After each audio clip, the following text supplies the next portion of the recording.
Okay. This is a 1980 Yamaha Grand Concert 10 GC10A. I recently bought this one for education uh, purposes, really. One was just to get familiar with these ones that were made in Taiwan. So when they just started, so they were still under heavy supervision from the Japanese. And also, I mean, if you follow my channel, you will know that I'm a fan of Yamaha, and I've had two grand concerts before. So I had a 1971 GC6D and a GC15 from 1979. So 1 year before this one, and one model above this one. So it was interesting to compare this with GC15. So there are a couple of obviously differences. So for example, the headstock on the GC15, although the shape is the same, the 15 does not have this logo here. This that's why they came with the A letter at the end. Those came with this, and I think all of them were made in Taiwan. I'm not sure.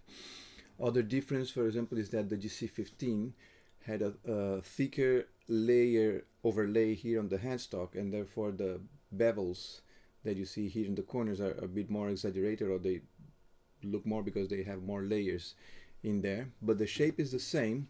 The ramp, rather than having this kind of a rounded ramps, the 15 had the square ramps.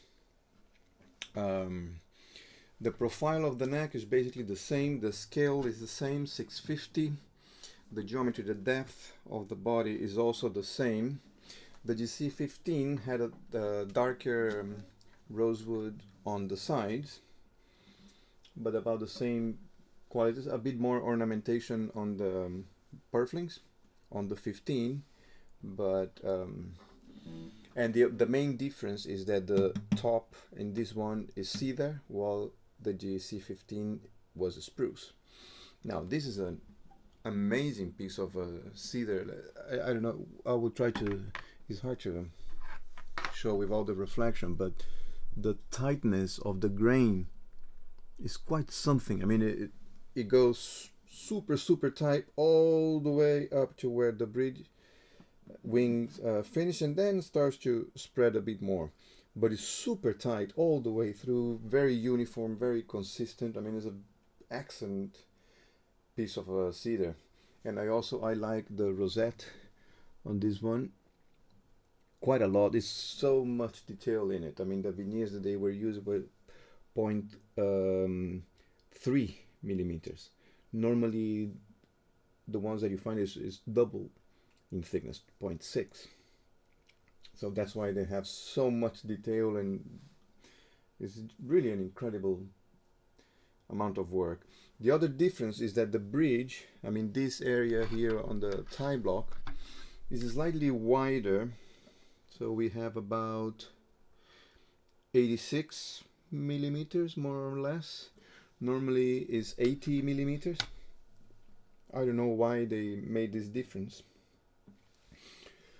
And the other obviously important thing is that the bracing system in this one is exactly the same as the GC15. So we are talking about well, the center thumb brace, 3 on this side, 2 on the treble side, but it's shortened also because there's another that goes in diagonal that is higher. So you have obviously the harmonic bar that is taller, then you have this other diagonal that is slightly shorter in height, and then you have the small thumb braces here. So you have 2, 1 in the center and 3 on this side, which is obviously inspired by Hernandez y Aguado, who also went to Japan for in the early 70s to train the luthiers there. And Ezaki actually worked for Hernandez y Aguado for a few years as well. That's why the close connection with that builder. Now this guitar, I mean, plays very easily. excellent playability, intonation, volume, has a good volume. And despite being cedar, I find it actually a bright sounding guitar and has an excellent sustain. The other difference with the GC15 is that the linings between the back and the sides are solid linings, and the linings with the top are curved linings. The GC15 was all curved linings. And the other difference I find is that the sides on this one has more of those vertical side reinforcements than the 15 had. The other difference, I mean, obviously they are very similar, but in terms of quality of construction, to be very honest with you, I don't find any difference with the 15 that was made in Japan, that I had and built by Yazaki. I mean, it's just as good.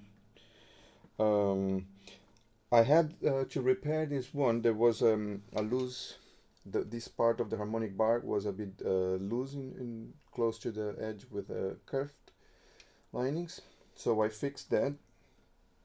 I also fixed, because this guitar was, I bought it at an auction at Gardner's Holgate, and it was neglected. I mean, it was without a case, without a saddle, without a nut. A quarter of the frets were all lifted, and because it was left without a case, the wood with low temperatures tend to contract, but the frets do not. So it was full of cracks all along the edge of the fretboard when the fret sprout.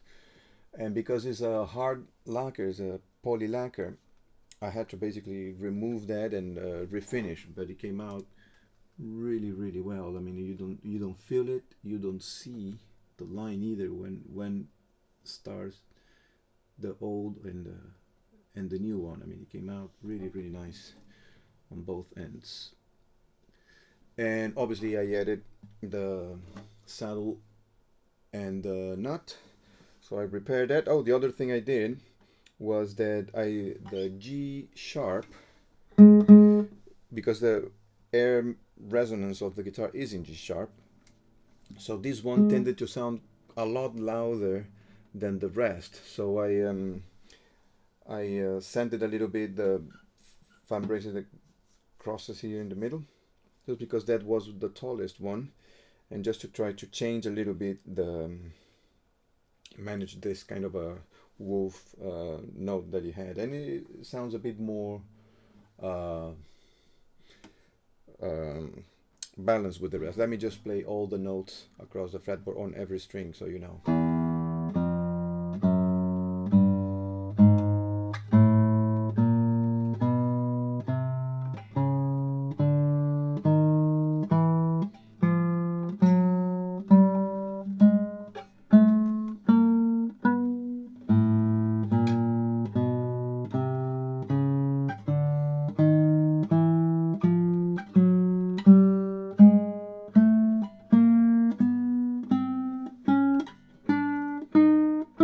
Obviously I had to do all the work on the frets as well, so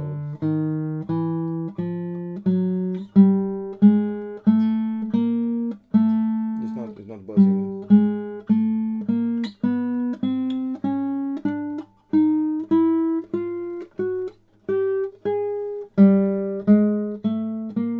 So this was the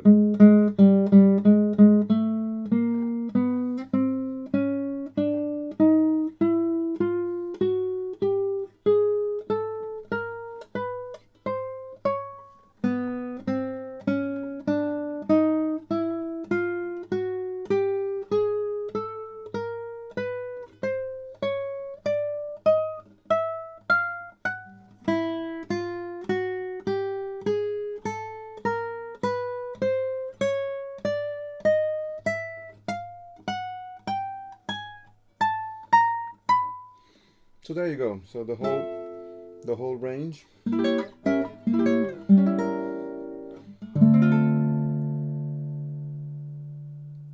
It has a really nice sustain. I mean,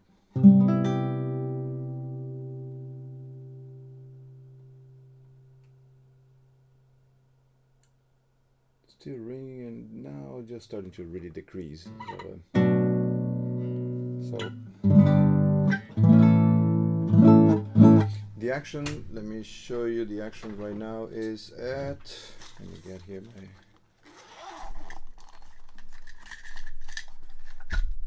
so classical guitar is, I'll try to show you. I don't know if that, but it's on the low side. So we, on the first string, we are talking about 2.8 more or less, and on the low string is like 3.5, something like that. That's the action.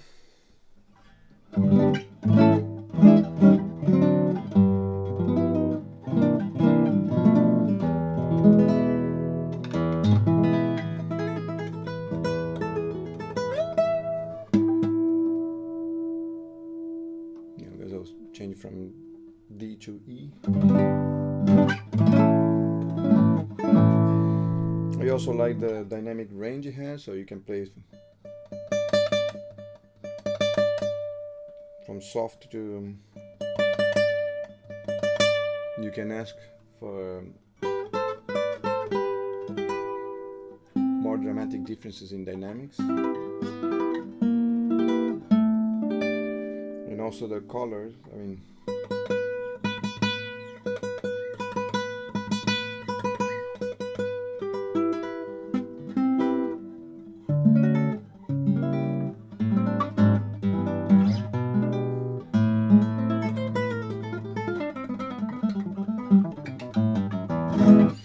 so yeah,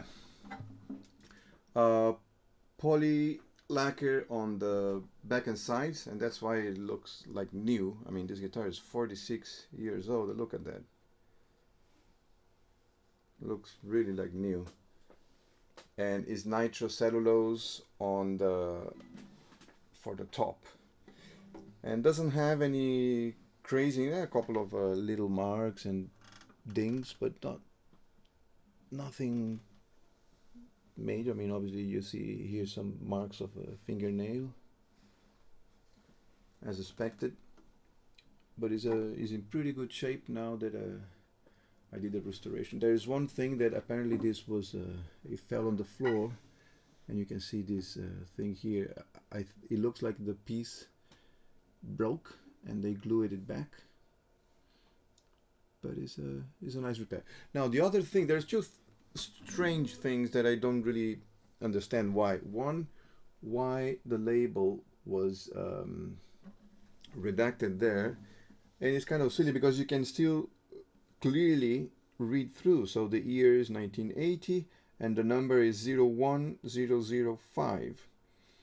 So I don't know why it was redacted.